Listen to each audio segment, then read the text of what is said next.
here's my idea number 7, solution number 7.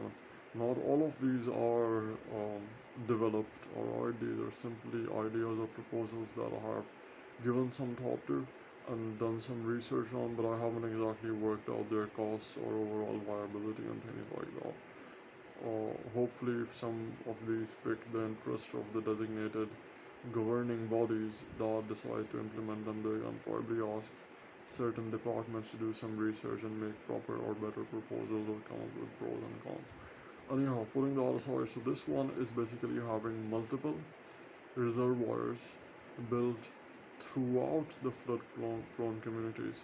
I mean, you could have like 20 feet deep, 20 feet wide reservoir built in like such small reservoirs. The government can build them in multiple areas where flash floods especially occur more frequently.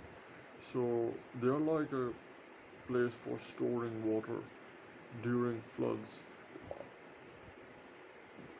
In extremely heavy rain, they might not be so helpful, but I believe lots of them, I mean, you don't have some really big ones, but these smaller ones that you can build through, at many places on that note, their top is kind of closed except for perhaps that drainage hole that they have from the surface.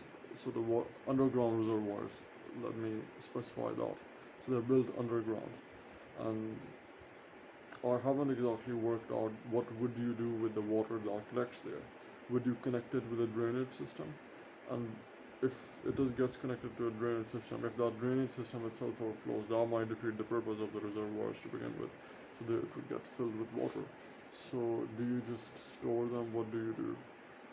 There should be solutions to that.